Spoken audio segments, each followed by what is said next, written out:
Cada película usa este arquetipo de una manera diferente y eso es lo que las hace interesantes. En Hombre en Llamas, el personaje de John Creasy, interpretado por Denzel Washington, es un hombre destruido espiritualmente. Alcohol, desesperanza, culpa. Pita, la niña, hace algo muy simple. Cree en él. Antes de que él mismo lo haga, ella decidió que iban a ser amigos. Y eso lo cambia todo porque Creasy deja de ser un hombre muerto por dentro. Se convierte en una figura paternal. Cuando ella es secuestrada, su violencia ya no es nihilista, es amor. El arco psicológico es claro: hombre roto, padre vengador. En el profesional, León, interpretado por Jean Reno, la dinámica es un poco diferente. León no está roto, está emocionalmente detenido. Es casi un niño en el cuerpo de un adulto. Soy Vivian y esto es Cosecha Salvaje, un espacio para escuchar el mundo con atención, para viajar sin mapas rígidos y encontrar significado en lo cotidiano. Gracias por estar aquí, que comience la cosecha. Hay algo que siempre me ha intrigado profundamente. No es la violencia, no son las peleas, no es la adrenalina. Es otra cosa, es la capacidad de pensar con claridad cuando todo alrededor es caos. Esa habilidad rara que algunas personas parecen tener.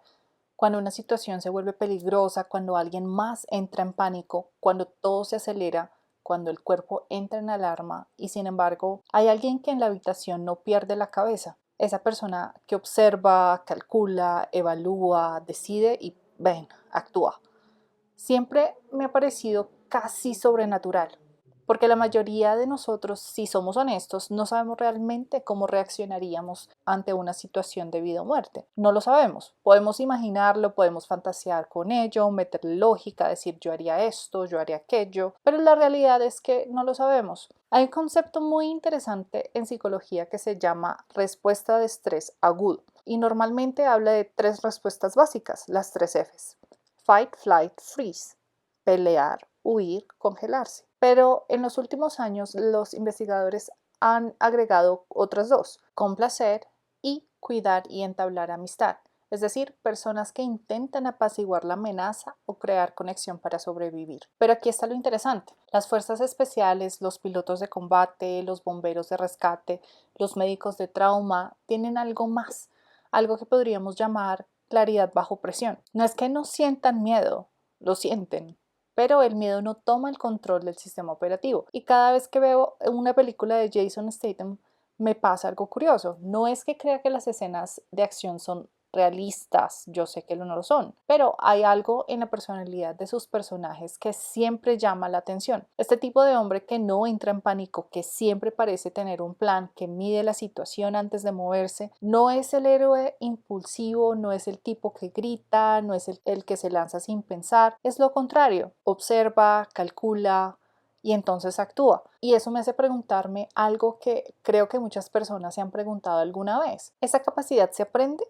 ¿O simplemente hay que nacer con ella? Hay personas que la tienen. Porque si somos honestos, la mayoría de nosotros no vivimos en situaciones extremas, no entrenamos para ellas, no estamos expuestos a este tipo de presión. Sin embargo, Hollywood ha construido toda una mitología alrededor de un personaje muy específico, el guerrero herido, el hombre que ha visto demasiado, que ya no pertenece al mundo normal y que vive aislado. Hasta que algo ocurre, algo que lo obliga a volver. Y curiosamente casi siempre es lo mismo, una criatura vulnerable, un niño, una niña, un animal, y de repente el hombre que quería desaparecer se convierte en protector, porque hay algo profundamente humano en esa dinámica, algo que toca una fibra muy antigua de nuestra psicología. Y la nueva película de Jason Statham, Shelter, gira exactamente alrededor de eso. Pero antes de hablar de la película, quiero hablar de algo más interesante. Quiero hablar de por qué nos fascinan tanto esos personajes y qué dice eso sobre nosotros. Siempre, personalmente, he admirado la manera en que un oficial de fuerzas especiales actúa en situaciones de alto riesgo. Y sé que suena un poco extraño decirlo así, porque hoy en día la conversación sobre militares y fuerzas especiales suele ser un poco más compleja. Y con razón, las guerras modernas son moralmente complicadas, las instituciones también.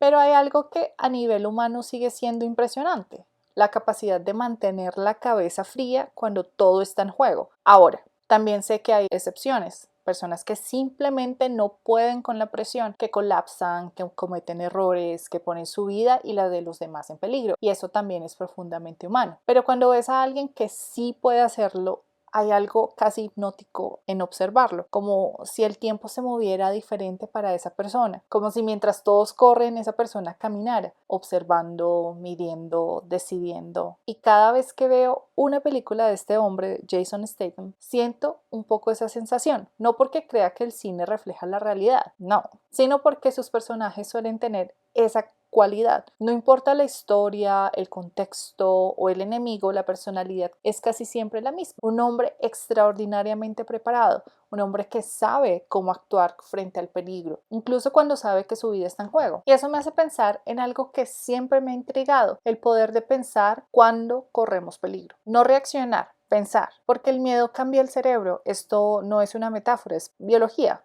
Cuando percibimos una amenaza, el cerebro activa una estructura llamada amígdala. La amígdala es básicamente un detector de peligro, quien lo hubiera sabido. Y cuando se activa, libera una cascada de hormonas, adrenalina, cortisol, noradrenalina, y el cuerpo entra en modo supervivencia. El problema es que ese modo no está diseñado para pensar estratégicamente, está diseñado para reaccionar rápido. El neurocientífico Joseph Ledoux demostró que la señal de peligro puede viajar desde los sentidos hasta la amígdala antes de llegar a la corteza prefrontal, que es la parte racional del cerebro. Es decir, a veces reaccionamos antes de pensar. Literalmente. Por eso es tan difícil mantener la calma en una crisis. La biología no está diseñada para eso. Y sin embargo, hay personas que parecen hacerlo. Pilotos de combate, cirujanos de trauma, rescatistas, operadores especiales. Y entonces surge la pregunta, ¿eso es talento, entrenamiento, personalidad o una combinación extraña entre todas? Yo no lo sé, y para ser honesta tampoco sé si yo tengo esa capacidad, porque nunca realmente he estado en una situación real de vida o muerte. Nunca he tenido que decidir algo en cuestión de segundos que determine si alguien vive o muere. Y tampoco soy fan de las peleas. Las peleas me parecen un poco absurdas, en serio. Siempre me han parecido muy absurdas. Esa idea de dos personas intentando demostrar algo a través de la violencia física me parece profundamente primitivo y doloroso. Sinceramente, antes de pelear yo pienso primero en lo que me va a doler a mí y se me pasan las ganas. Así que prefiero escoger mis batallas. Y estoy perfectamente bien con perder guerras que no valen la pena pelear. Eso también es una forma de inteligencia. Tal vez no tan cinematográfica, pero definitivamente más práctica. Y sin embargo, me fascina observar a estos personajes, a estos hombres que parecen diseñados para el caos, porque representan algo muy específico, una fantasía humana muy antigua, el protector, el guardián, el guerrero que aparece cuando el mundo está en peligro. Y en Shelter, ese arquetipo aparece otra vez, pero con un giro interesante. El guerrero no quiere ser encontrado. Hay un personaje que aparece una y otra vez en el cine y no me refiero al héroe, el héroe clásico tipo Superman, que ese es otro arquetipo, sino el héroe que quiere salvar el mundo, el héroe que busca la aventura, que quiere probarse a sí mismo. Pero el personaje del que estamos hablando hoy es casi lo opuesto. Este personaje no quiere ser encontrado, no quiere salvar a nadie, no quiere volver, está escondido. Literalmente, en una isla, en un pueblo pequeño, en un bar perdido, conduciendo taxis nocturnos en una ciudad enorme. Y casi siempre hay una razón. Ese personaje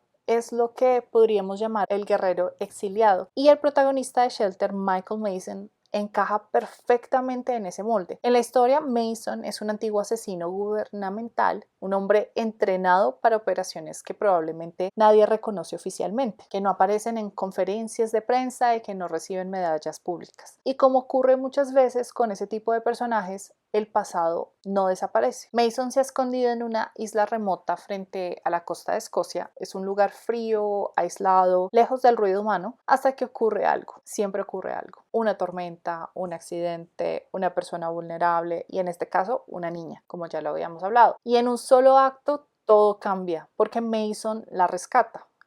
La niña, durante la tormenta las olas vuelcan el barco en el que ella iba y queda enredada en una net, está hundiéndose y se está ahogando y él hace lo que sabe hacer mejor, la rescata. Y ese acto simple revela su ubicación. Ahora, las personas que lo buscan saben dónde está y de repente la isla se convierte en un campo de batalla. Pero lo interesante no es la persecución, eso es cine de acción. Lo interesante es la psicología del hombre que decidió desaparecer porque desaparecer no es una decisión trivial, no es solo cambiar de casa, cerrar las redes sociales, mudarse. Desaparecer implica algo más profundo, implica una conclusión interna. No pertenezco al mundo normal. Y cuando alguien llega a esa conclusión, normalmente hay una historia detrás. El concepto de exilio voluntario aparece repetidamente en estudios sobre veteranos de guerra. Investigadores del Departamento de Asuntos de Veteranos de los Estados Unidos han documentado que muchos excombatientes prefieren entornos rurales o aislados después de regresar de los conflictos. No es necesariamente por misantropía, sino por regulación sensorial. Las ciudades generan demasiados estímulos, demasiado ruido, demasiadas señales impredecibles. El aislamiento reduce esa sobrecarga, es decir, a veces la soledad no es rechazo, es autoprotección neurológica. Y se puede entender, una persona, por ejemplo, que trabaja en servicio al cliente, el aislamiento después del trabajo o en los descansos es una manera de regulación, de recarga. No es lo mismo como tal, son situaciones completamente diferentes, pero a lo que voy es a la saturación del sistema nervioso. Como un estímulo, por más pequeño, se convierte en algo terrible de soportar. Ahora vamos a hablar de algo importante, porque cuando vemos un personaje como el de Michael Mason viviendo solo en una isla, Hollywood nos dice una cosa evidente, pero la psicología dice otra. Hollywood dice está escondido de sus enemigos, pero muchas veces las personas que se aíslan así no están huyendo de enemigos externos, están huyendo de algo mucho más difícil, de recuerdos, de culpa, de conflictos morales. Existe un término relativamente reciente en psicología que describe este fenómeno, lesión moral. El término fue desarrollado por el psiquiatra Jonathan Shay, quien trabajó extensamente con veteranos de Vietnam, y su investigación reveló algo muy interesante. Muchos soldados no estaban traumatizados solo por el peligro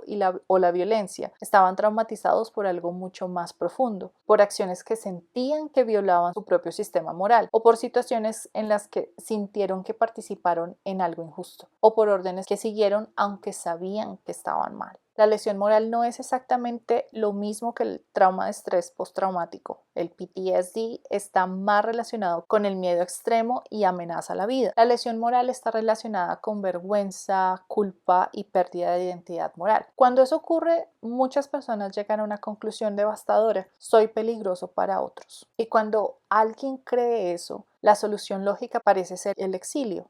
No acercarse demasiado a nadie, no crear vínculos, no permitir que nadie dependa de ti. Por eso muchos personajes como Mason viven solos, no porque odien a las personas, sino porque creen que las personas estarían mejor sin ellos. Es una forma de sacrificio, pero también es una forma de prisión. Investigaciones del psicólogo Brett Lee muestran que la lesión moral puede llevar a aislamiento social, pérdida de propósito, autoexilio emocional, conductas de autopunición. Es decir, muchas personas no buscan castigo externo, se lo imponen ellas mismas. Eso es exactamente lo que vemos en este tipo de personajes, el guerrero que se condena a vivir lejos del mundo. Hay una razón por la que Hollywood vuelve constantemente a esa historia. No es casualidad, porque el arquetipo del guerrero protector es mucho más antiguo que el cine, mucho más antiguo que la literatura moderna. De hecho, aparece en mitologías antiguas. En la mitología griega tenemos a Aquiles, por ejemplo, un guerrero casi invencible, pero profundamente herido emocionalmente. En la literatura japonesa tenemos al Ronin, el samurái sin maestro, un guerrero que vaga sin pertenecer a ningún lugar. En la narrativa occidental moderna aparece el cowboy solitario, el llanero que llega al pueblo, resuelve el problema y así mismo se marcha. El patrón siempre es el mismo, un hombre que domina la violencia, pero que no pertenece al mundo normal. Y entonces aparece alguien vulnerable, un niño, una familia, una comunidad, un animal, y ese hombre usa su capacidad para proteger en lugar de destruir. Eso es lo que hace que estas historias funcionen. No es la violencia, es la rendición moral. El antropólogo Joseph Campbell describió cómo muchas culturas comparten arquetipos narrativos similares. En su obra The Hero with a Thousand Faces argumenta que estos patrones aparecen porque reflejan estructuras psicológicas universales, es decir, las historias que sobreviven durante siglos suelen contar conflictos humanos profundos, y uno de esos conflictos es este: ¿puede alguien que ha hecho daño volver a hacer el bien? Ahora, vamos a decir algo impopular, no me cancelen. La mayoría de los héroes de acción del cine serían absolutamente imposibles en la vida real. No porque no existan personas valientes, claro que existen, pero el cine simplifica algo que en la realidad es mucho más complejo. Las situaciones de violencia real son caóticas, impredecibles, desordenadas, nada se mueve tan limpio como las coreografías de acción. Pero curiosamente, eso no significa que estas películas sean irrelevantes. A veces hacen algo muy interesante. Exageran un rasgo humano real, en este caso la capacidad de actuar cuando otros no pueden. Y eso nos lleva a algo fascinante, porque la psicología moderna ha estudiado precisamente eso, personas que mantienen la calma bajo presión externa, y los resultados son muy interesantes. Investigaciones del psicólogo Gary Klein sobre toma de decisiones en bomberos y militares muestran que expertos en situaciones críticas no siempre analizan múltiples opciones, muchas veces utilizan algo llamado reconocimiento de patrones. Es decir, ven una situación y su cerebro inmediatamente reconoce una estructura familiar y actúan. No es magia, es experiencia acumulada. Hay algo interesante cuando observas a personajes como Michael Mason en Shelter. No es su habilidad para pelear, aunque es maravillosa. No es su precisión, no es su capacidad para sobrevivir, es su relación con el mundo. Porque si lo miras bien, Mason no vive escondido por miedo, vive escondido por convicción. Eso cambia completamente la historia. El miedo te hace huir, la convicción te hace elegir el exilio. Hay personas que desaparecen porque alguien las persigue, pero también existen personas que desaparecen porque han tomado una decisión interna. No quiero volver a ser quien era. Deciden enterrar a su viejo yo. Y eso es lo que parece haber ocurrido con Mason, un hombre entrenado para matar, un hombre que probablemente pasó años operando dentro de estructuras donde la violencia era parte del trabajo, un hombre que aprendió algo muy específico, cómo sobrevivir cuando todo se rompe. Pero sobrevivir no es lo mismo que vivir, y ahí es donde empieza el problema. Porque muchas personas que han pasado por contextos extremos desarrollan algo curioso. No pierden la capacidad de actuar, no pierden la disciplina, no pierden el control. Lo que pierden es el sentido de pertenencia. Y sin pertenencia, la vida normal empieza a sentirse extraña. Investigaciones sobre reintegración de veteranos realizadas por la RAND Corporation encontraron que uno de los desafíos más grandes después de experiencias de combate no es el trauma directo, es la desconexión con la vida cotidiana. Muchos veteranos describen el regreso a la vida civil como surrealista. Supermercados, tráfico, conversaciones triviales. Todo parece extraño después de haber vivido situaciones donde la vida humana estaba constantemente en juego. No es que quieran violencia, es que el contraste es un poco brutal. Hay otra cosa interesante en los personajes interpretados por Jason Statham, a lo que muchos críticos dicen que siempre interpreta el mismo personaje, y yo opino igual, pero eso no es completamente cierto. Lo que interpreta es el mismo tipo psicológico, un hombre con alto control cognitivo.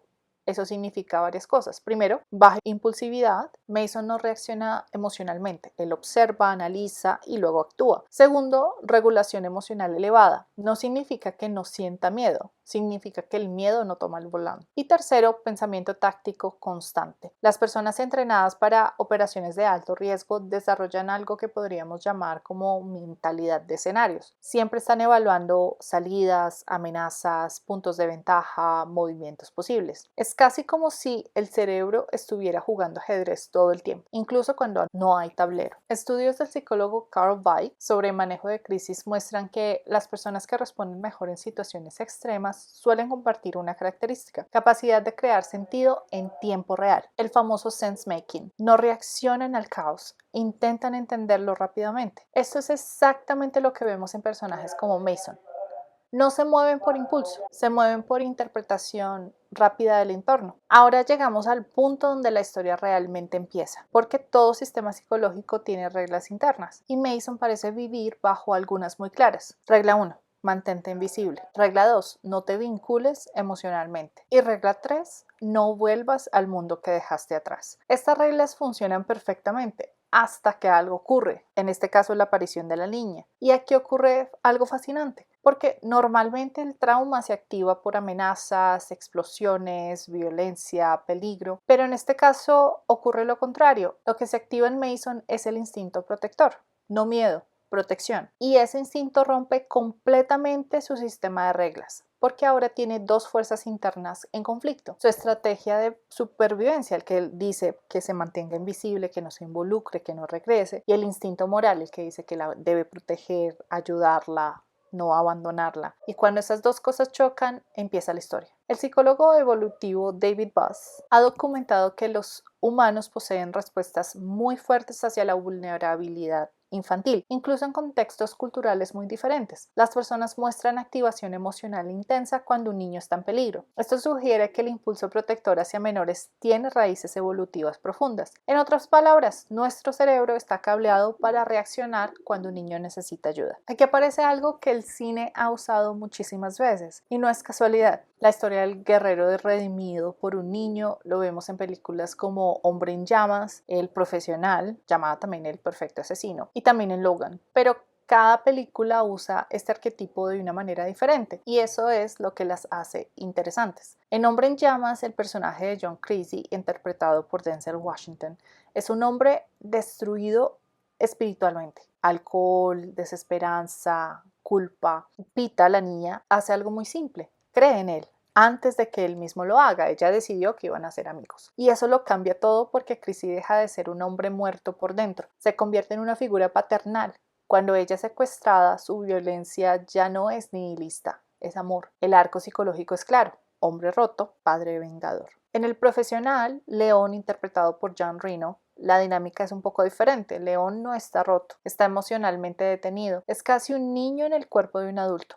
Matilda, interpretada por Natalie Portman, es lo contrario, es una niña obligada a madurar demasiado rápido. Ambos se equilibran. Ella le enseña emociones y él le ofrece protección. Es un crecimiento mutuo. En Shelter el vínculo es un poco más frío, más silencioso, más estoico. Mason no se abre emocionalmente del todo, no se convierte en una figura paternal explícita. Lo que ocurre es algo distinto. La niña le recuerda quién solía ser y quién todavía puede ser. No lo salva emocionalmente, pero le devuelve algo fundamental: propósito. Si lo piensas bien, estos personajes dicen algo muy interesante sobre nosotros, porque en el fondo estas historias plantean una pregunta muy humana. ¿Puede alguien que ha hecho cosas oscuras seguir siendo una buena persona? No es una pregunta trivial. Todos tenemos versiones pequeñas de ese conflicto. Errores, momentos de los que no estamos orgullosos, decisiones que cambiaríamos si tuviéramos la oportunidad. Y ver un personaje que encuentra redención nos da esperanza. La esperanza de que nuestras propias historias también puedan cambiar. Hay una pregunta interesante que la película deja abierta. Y curiosamente no tiene que ver con la acción, tiene que ver con la identidad. Porque cuando vemos a Mason viviendo solo en una isla, la explicación superficial es muy fácil. Está escondido de sus enemigos, punto. Pero si miramos la historia con más cuidado, aparece otra posibilidad. Tal vez Mason no está escondido de sus enemigos, tal vez está escondido de sí mismo. Porque cuando alguien ha pasado muchos años operando dentro de sistemas violentos, ocurre algo extraño. La violencia deja de ser solo una herramienta y empieza a convertirse en parte de la identidad. Ahí es donde aparece un conflicto muy difícil. ¿Quién eres cuando la guerra termina? ¿Sigues siendo el mismo hombre o te conviertes en algo que ya no encaja en el mundo normal? Muchos personajes como Mason parecen vivir con una creencia muy específica, una creencia silenciosa: soy peligroso para otros. Y cuando alguien cree eso, la solución más lógica parece ser la distancia, no acercarse demasiado. No crear vínculos, no permitir que nadie dependa de ti. Es una forma de protección, pero también es una forma de condena, porque la soledad puede parecer segura, pero también puede convertirse en prisión. El psicólogo Baumeister ha investigado extensamente el papel de la culpa en la identidad moral. Sus estudios muestran que la culpa puede tener dos efectos muy distintos. Puede llevar a la reparación moral o pueden llevar al autoexilio. Es decir, algunas personas usan la culpa para cambiar su comportamiento, otras la usan para concluir que ya no merecen pertenecer. Y cuando eso ocurre, la persona empieza a desaparecer del mundo. Hay otra razón por la que estas historias funcionan tan bien y tiene que ver con algo muy humano. A todos nos gusta pensar que si llegado el momento alguien aparecerá, alguien capaz, alguien fuerte, alguien que sabe qué hacer cuando todo se rompe. Es una fantasía muy antigua, lo decía antes: el protector, el guardián, el guerrero que aparece cuando el mundo se vuelve peligroso. Y curiosamente, ese guerrero casi nunca es perfecto. En las buenas historias, el protector suele ser alguien totalmente roto, alguien que ha visto demasiado, alguien que ya no cree completamente en el mundo, porque eso hace que la protección tenga más peso. No es un héroe idealista, es alguien que conoce la oscuridad y aún así decide proteger. Y tal vez ahí está la verdadera razón por la que estas historias nos conmueven. No es la violencia, no es la acción, es la decisión moral. Si miramos la historia completamente de Shelter, ocurre algo interesante. Mason empieza como un hombre que ya tomó una decisión: desaparecer. Punto. No salvar a nadie, no proteger a nadie, no involucrarse con nadie. Pero la vida tiene una forma curiosa de interrumpir nuestros planes. Una tormenta, la niña, un momento de decisión. Y de repente todo cambia, porque el instinto protector aparece antes de que la mente tenga tiempo de calcular. Mason no salva a la niña porque sea estratégico, la salva porque no puede hacer otra cosa. Y ese momento revela algo fundamental: la persona que él cree haber dejado atrás aún está ahí. El guerrero no desapareció, solo estaba dormido. Hay algo curioso sobre los personajes que viven en exilio. Siempre creemos que están esperando algo: un enemigo, una misión, un llamado, pero tal vez no. Tal vez están esperando algo mucho más simple, una razón para volver. Y de repente, el hombre que había decidido desaparecer recuerda algo importante: que la violencia no define quién es, que el pasado no tiene la última palabra, que incluso alguien que ha vivido en la oscuridad puede elegir algo distinto: proteger. Y tal vez esa es la razón por la que estas historias siguen funcionando, porque todos nosotros de una manera u otra hemos tenido momentos en los que sentimos que no pertenecemos completamente al mundo, momentos en los que pensamos que sería más fácil retirarnos, desaparecer un poco. Pero la vida rara vez nos deja hacerlo por completo. Siempre aparece algo, una persona, una situación, una responsabilidad, algo que nos recuerda que todavía estamos aquí y que todavía tenemos la capacidad de elegir, incluso si la elección es pequeña, si nadie la ve o si ocurre en silencio: proteger algo que importa. Tal vez eso es todo, y tal vez eso es suficiente. Hasta el próximo capítulo. Gracias por escuchar. Si quieres acceder al episodio completo y al material extra, puedes unirte a nuestra comunidad en Patreon. Sigue Cosecha Salvaje.